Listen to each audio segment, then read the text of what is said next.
Hello again. This is going to be chapter 2 of Father Donovan's Tree, an epic story. Chapter 1 was the old druid at the time of Canute in old Britannia planting an oak tree. Chapter 2 is in the present time, more or less. Jessica Stern lapsed for a moment, enveloped in a sense of physical weariness and feeling the need for a good strong cup of tea. Tea had become an imperative, a thoroughly British rationale born of generations of proving. At times such as these, tea was the answer to flagging energy levels and was a panacea for all problems. Jessica considered the dangerous possibility of an indecent lapse into minor decadence. A rich tea biscuit or two, maybe even 3. She sat in an armchair, mug in hand, and contemplated the first biscuit that had been stumped for just a little too long. Part of the oversaturated morsel tilted precipitately, and lowering her head, Jessica quickly ate that portion. There was ever the danger in such situations that a piece could subside annoyingly into the hot drink, sinking to the bottom to be rendered irreversibly into a faintly revolting mush. Jessica had just moved into a flat, number 7, in a trendy and upmarket apartment, and was unpacking and attempting, without much success, to place her furniture in what seemed initially to be the perfect places. Likely-looking nooks and crannies refused to conform. They were nearly always an inch too narrow, or power outlets, or radiators were in the way. Her new flat was located, along with a dozen others, at the old prison on Tower Hill, the infamous Mortlack, a facility famed during the Victorian era as being the prison for gentlemen miscreants if, heaven forfend, such a panoply of misdeed could ever have existed. It was built at the latter end of the 18th century, during the time of the Hanovers, and the reigning monarch, George IV, by a wealthy merchant family. It was a large and typically imposing house of the time, whimsically named Mortlack Villa, in deference to a lake that had once, it was alleged, existed there. It was also rumoured that there had been many human sacrifices during the time of the Druids. The house was situated in what was once a forested plain, in fact a shallow basin, a barely discernible punch bowl at the top of a hill, and in a prime location. There were many lives taken over the centuries in the dubious pursuit of justice. Indeed, during the time when the house later became a prison, there had been many public hangings, both inmates and others unfortunate enough to fall foul of a compromised liver or intemperance by the presiding judge's fellow victim. Such careless disregard for life had inevitably left an atmosphere, implications of energy of a tortured spirit world, only just beyond the reach of most mortals. Jessica was a pragmatist and not given to imaginative flights of psychic episodes. She just loved the location and the old world appeal of Mortlack Villa. Like many sacred places in the British Isles, the occult sense was part of the fascination for the hill, though few were consciously aware of it. The house, as was typical of that era, boasted many large rectangular sash windows adorned with charming shutters on the inside. The frames were accommodated by sandstone mullions. The windows were mostly arranged on the front of the house, arrayed in the delightful symmetry so typical of the era, south-facing and overlooking the gravel drive. The entrance was a hall, a vestibule that stood proud at the front of the house, and boasted tall, elegant double doors made of mahogany. They were reached after climbing some steps that both ascended and descended on 2 sides, and which were bordered by an ornate sandstone balustrade. The facade was impressive by design, but really the house was not so exquisite, though handsome Georgian structure. In essence, it was a pseudo-ancestral home.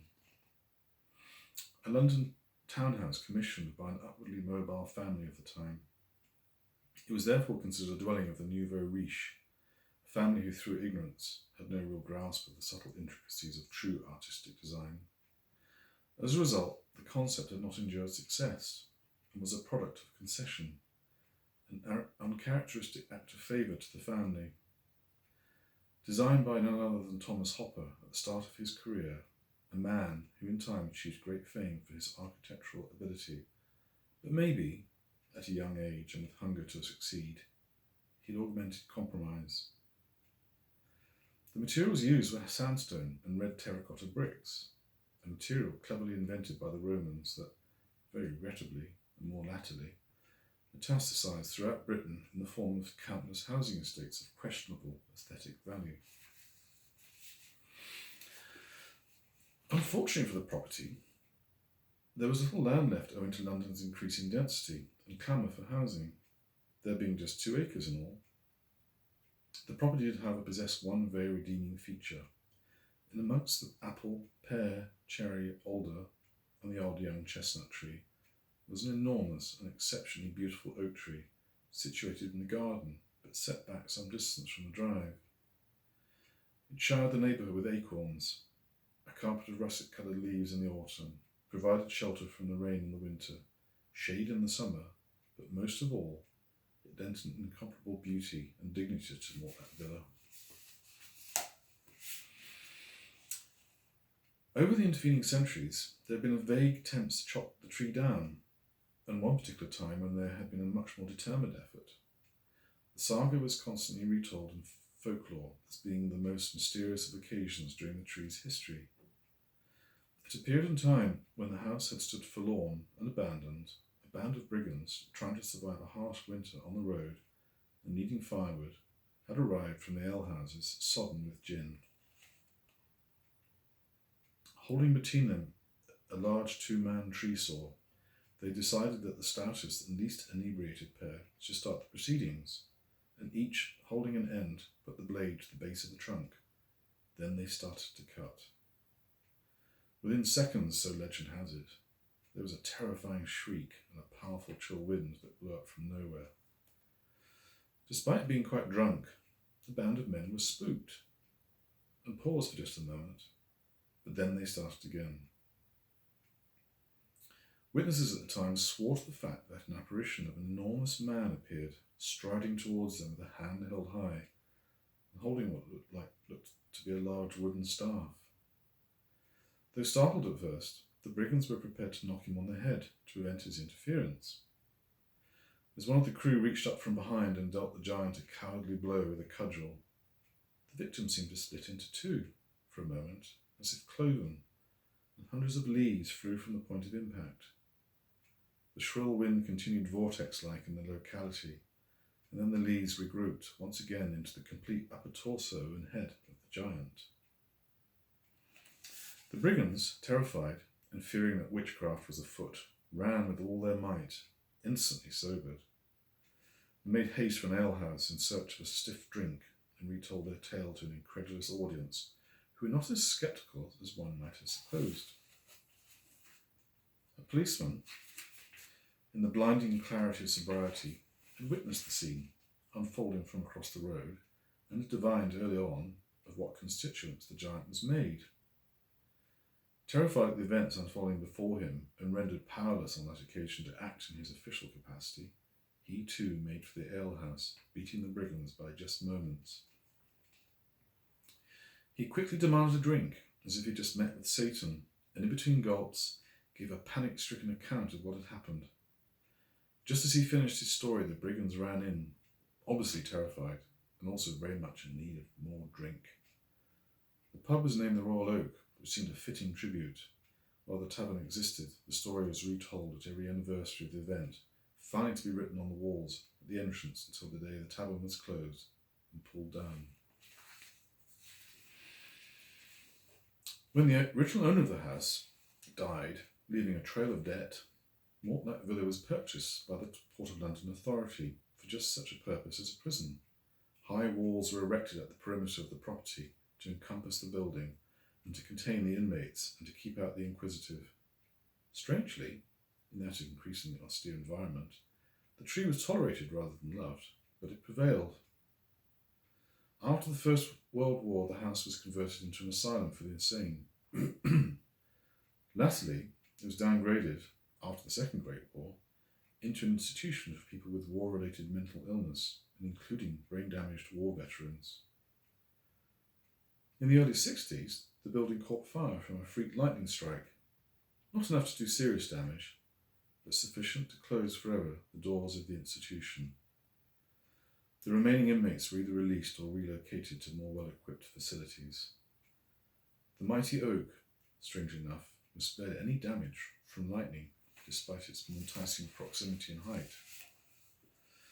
Some years passed, windows were smashed, and architectural features removed by vandals and thieves. Finally, the premises was marketed, and then spotted by developers who saw great real estate potential in the house in a rapidly burgeoning post-war city. Misguidedly, they carried out a systematic destruction of most of what was left of the originally beautiful features in their attempt to convert the old house into apartments, removing the stunning, well-established Virginia creeper, beautiful solid wooden doors, wrought iron stair rods topped with banisters of finest oak, marble fireplaces, and a great deal of the exquisite plasterwork mouldings. On a more positive note, they had left intact the lofty mahogany doors at the entrance, repaired the crumbling balustrade, lowered the surrounding perimeter wall, and amazingly, left the oak tree more or less intact, though they were careless of its existence. They almost set fire to the oak tree when lighting an enormous bonfire to burn the waste material removed from the house. A torrential downpour of rain summoned, it was said, from an outraged guardian of the distant past had saved the tree, but there were ever more scars and heavily burned limbs, the hallmarks of time. The bluebells had proliferated perennially and enchantingly within the shade of the tree, were continuously damaged and abused, sometimes trampled underfoot, often buried in building debris, and even dug over at one point. But they refused to disappear entirely, and grew with more abundance and gusto every spring. The house, when the conversion was complete, bore the indignity of steel fire escapes, asbestos-lined doors, and flimsy partition walls, but the exterior was still quite grand. The future of the property was safeguarded in the awakened sensibilities of later generations who coveted Britain's dwindling and repeatedly raped heritage. One of those was Jessica Stone. Jessica was in her early 30s and was already a respected forensic scientist employed by London's Metropolitan Police Force. Forensics was her profession, a passion, the philosophy of the true pragmatist. As a scientist, she maintained stoically, if unimaginatively, that all mysteries of life could be explained by algorithm and formulae. There was sadly little poetry or romance in her soul, no room for flights of fancy, but she did have one vice, one hobby that she celebrated within the sanctity of her free time. She was possessed of an almost obsessional love of history, which was her principal reason for buying the apartment at Mortlack Villa. At that moment, in the midst of unpacking and organising in the attire and the circumstance of the newly removed, she sat and contemplated, while holding in her cupped hands a mug of strong tea.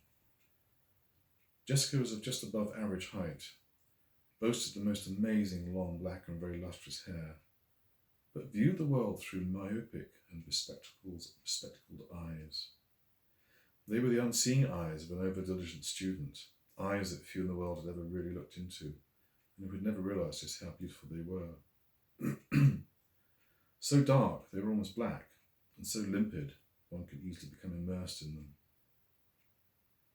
Her mouth was broad and sensual, with a full bottom lip, and a delicately and finely delineated top lip. Her cheekbones were high and refined, her nose slightly aquiline but full of character. She habitually plaited and tied her beautiful waist-length hair back with clinical severity. The only positive outcome about this being that the world might get a glimpse of her beautiful long and graceful neck. She habitually underdressed, wore drab and functional clothing that sought to conceal a beautiful figure. She was quite blind and unaware of the fact that nature had favoured her in all respects. Her waist was trim and her stomach flat, and her hips and posterior enticingly rounded without being obvious. Her legs were long and shapely, but yet again she sought to cover them up, in functional, if unattractive, slacks, fearing they might actually be looked at. She was possessed of a beautiful speaking voice, rich, with an unusual timbre, and she spoke with an accent that was impetuously upper class, a little theatrical, maybe, but nonetheless beguiling. Jessica's father was a true Englishman, of the earnest middle classes and established order, a tall, pale, thin man with narrow shoulders and ginger hair and a sensitive, almost beautiful face. Her mother, on the other hand, was a beguiling enchantress from the Punjab. Jessica had taken the best from them both and was genuinely an astonishingly attractive young woman, but who conspired with all her might not to be. She saw no value in vanity and failed abominably to appreciate or love herself. Her mother had died giving birth to her, and so Jessica had never known her. As a consequence, she was deprived of a mother to guide her or to instruct her in that wonderfully divine, intimate maternal way of the joy of the divine power of the female. Her father, a self-critical and severe man, a civil servant and minor diplomat, had brought Jessica up to the best of his ability in his strange, disconnected and entirely distant fashion. Jessica grew to adulthood thinking herself a constant inconvenience, and never realised just how deeply her father loved her. It was true that her father had married again in the curious hope that this would somehow invoke a background of family stability. He really hoped that he might somehow find a way to become a little closer to his daughter. Jessica had unreasonably loathed her stepmother from the outset, for no greater reason, typically, than that she had perceived her stepmother as an interloper, and this led to great friction. A difficult and combative child and a husband so distanced and preoccupied had finally caused her stepmother to walk out one day. She was a sad casualty of a loveless marriage, an ungrateful stepdaughter, and she had an exceptional fondness for sherry. Jessica was sent away to school by her father, anxious to adhere to his parental responsibility and to avoid any painful connection or discourse with his child. Quite apart from other considerations, his daughter was too obvious a reminder of his only grand and unseemly passion. His choice of bride, in a bigoted country of the time, not accepting of racial differences, had cost him a thriving career in the diplomatic service. He died relatively young, just as Jessica graduated from university, only weeks into his retirement. A fatal heart attack while in the midst of compiling a vitriolic and curiously impassioned letter to the local council regarding their planning consent for a block of flats to be built near his cottage in Hurstpierpoint, Sussex. Jessica was fortunate enough, however, with her guardian angels, an uncle and aunt who adored her. During as many of the school holidays as she could manage, she had stayed with them, and they had virtually raised Jessica as their own child. Sitting thoughtfully among the boxes in the kitchen, she dunked a fourth biscuit into the Lady Grey tea and gazed out of her top floor window at that huge and venerable oak tree with an unprecedented awe and wonder. Sited as it was in the communal grounds of the building, but directly in front of her living room window, she was enthralled by its spectacle, huge and proud, great branches that extended for 30 feet or more, that shaded anyone sitting in deep contentment in a lawn chair. The protective awning so delightfully attenuated the fire of the midsummer sun. The bluebells had prevailed and once more multiplied happily under the boughs, flourishing in a perfect haven of shaded summer paradise. The tree bore the scars of a long and turbulent history. Names were carved into the lower trunk, along with the deep scars from an axe. There was evidence of root rot, of a fire, and some of the branches having died had been cut off to preserve the integrity of the rest of the tree. It was near the end of a 1,000-year-long life, and the onset of its decline was relatively sudden, hastened, no doubt, by 20th century city pollution, greenhouse gases, and diminishing ozone layers. It was believed that the origins of the tree dated back to the time of Canute, the ill-fated and well-meaning king of Britannia, a Dane by birth, who perished while attempting to prevent tidal ingress by royal decree. Though old and dying, the tree was still beautiful, majestic, and exhibited the veneration of an old, once invincible but still greatly loved warrior and leader. Jessica considered it abstractedly at first, but then more intently, and she became mesmerised, drawn in. She studied the tree intently, then looked upon it some more, and was besieged by such feelings and reminiscences as though she had tapped into the tree's soul. Fanciful, maybe, and not like her at all, but she had the feeling that the tree was trying to communicate knowledge of some sort. Of course there was no dialogue, no conveyance of feeling or rationale, but simply a growing sense of resonance by which the knowledge could be imparted and shared. It was an elusive feeling, especially to Jessica, who, being a scientist, applauded her continued resistance to the trends of 20th century New Age awareness and fantasy. She never had reason to claim any psychic consideration or susceptibility, and in fact would never have accepted such hypotheses. During those fleeting moments of connection, however, her scalp tingled deliciously and insistently, and held her captives, as if she were tuning in to something. Suddenly she was rudely interrupted, startled out of her reverie by a very feline chirrup, and a ticklish nudge on the back of her neck from a bewhiskered furry head. A fully grown but handsome young ginger cat had come into the living room for attention and maybe some treats. "William, you rotter, I know exactly what it is that you are after." Jessica felt her imperceptible annoyance at being interrupted ebb a little. She grabbed the cat, picked him up, and held him up in her arms like a baby. His eyes partially closed, a deep breathy purr, and big paws that kneaded the air with happiness. His absolute best cupboard love. "I wouldn't imagine for a moment that you would have come to help me unpack." She was beheld by loving but inscrutable feline eyes, and a deep mumbling purr that conferred his wish and subsequently her acquiescence. William held a fascination for rich tea biscuits. He was charmingly addicted to them. He was far from little, in fact a very large marmalade cat with vividly contrasting stripes. He was so wonderfully fluffy and cuddly, and his flattened face and large paws belied dominant purebred Persian genes, somewhere in amongst his homogeneous mongrel origins. His obsession for rich tea biscuits was such that he would sense when Jessica was about to open a packet, whereupon he would appear from nowhere. Sometimes this was heralded by the loud mechanical slap of the cat door when he was outside. On this occasion, he had stealthily emerged from the bedroom, his place of imprisonment, until such time as he was permitted his liberty in a week or so. He smothered Jessica with feline love, rubbing himself against her face, tail erect, purring and meowing, while looking up at her imploringly with a hint of dribble on his chin. There had been an occasion once when she had dropped a piece of biscuit down the front of her slightly gaping blouse, while sitting in front of the television, a cup of tea in hand, of course. William, to her astonishment, had simply inserted his forepaw into her cleavage and retrieved the fragment that had come to rest on her bra. "Oh, come on then, Mr. Turkey Legs, just this one little piece." William purred his delight before leaping to the floor silently and getting down to the nitty-gritty of eating his fragment of biscuit.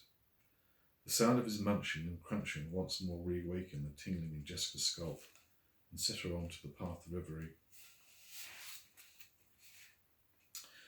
The canopy of billions of almost perfect leaves that adorned the branches in unremitting bounty bewitched her. Despite her self-professed pragmatism and her unwillingness to embrace the obvious, it was in truth the main reason why she had bought the flat. She loved the lofty ceilings, the large open rooms, the faded glory and grandeur, but the oak was the icing on the cake. She recalled some cruel words when she viewed the apartment for a second time, trying to decide whether to buy it, but knowing deep down that she had already made up her mind. "You don't need this place, Jessica, sweetheart. It's far too big for you. Think of the heating bills.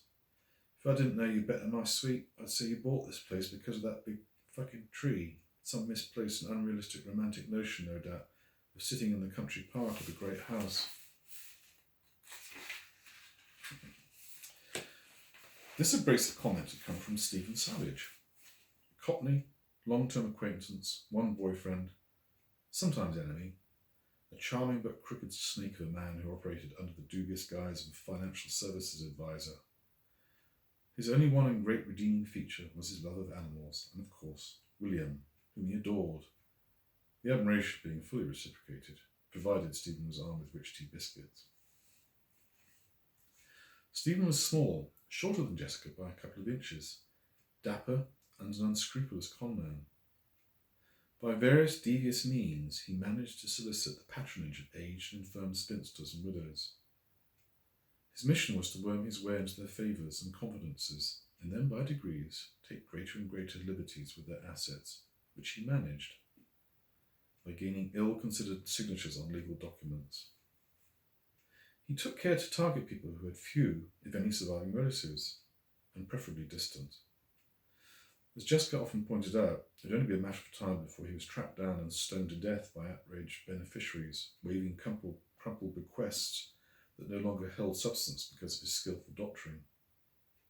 Stephen's uncanny sixth sense was his second major feature, which could be considered redeeming in the right person, but he abused his gift horribly. He had, of course, seen right through Jessica's ploy when she bought the apartment. She winced a little at the memory, for in truth, she had indeed nurtured dreams such as the one described. Because of her love of all things ancient, she was an avid reader of good period novels by the Brontes, George Eliot, Charles Dickens, Anthony Trollope. She adored the dialogue of Jane Austen. She loved to watch good period drama on television, the only thing she ever viewed. Her one great romantic inclination in life was to somehow be removed to a period some 2 centuries previously, and to be the grand lady of an extensive family seat. She adored the Victorian era, the clothes, the architecture, the furniture, the rationale by which Victorians lived their lives. It was a great time for Britain, for engineers, artists, musicians and writers alike. And while there were indeed awful problems and social injustices, there were some wonderful aspects to Victorian England, a great period of awakening, a time of true plenty for the governors of the empire. Recalling his comment, Jessica felt a huge surge of unreasonable annoyance at Stephen Savage, despising his coarseness, hating him. What the hell does he know anyway? Bloody know-all. What in God's name did I ever see in him? Was he ever really any fun? Strange, dysfunctional little man. Of course, he was quite right about Jessica, and had as usual enjoyed taunting her. Later that week, Jessica heard that another trusting widow had been swindled, and that he had flown to Palm Springs with his young female assistant in order to celebrate. Jessica, looking at the tree once ago, could only utter, "My goodness, that tree is so utterly beautiful, so magical." Mortlake, Lake of Death. Doesn't London have such oddly evocative names? Often there seems no reason for them, but why a lake at all? There is no lake for miles, and probably never was. It's all fantasy, supposition. It's far too high up here. Maybe I should look into it. I do remember hearing something about a great and bloody battle fought here between the invading Normans and the residing Saxons, and of the dead floating in the lake. Didn't Boadicea fight the Romans here too? She burnt down their settlement. It seems so improbable now. There was ever any kind of battle here in the centre of the city, at the site of one of London's most infamous Victorian jails. To consider that this beautiful old tree had been witness to most of this. Gosh, what stories this tree must hold. I do so wish it could tell me. The irony of that brief thought was, at that moment, Jessica had no idea that this reflection of hers was to become one of the greatest truisms of her life.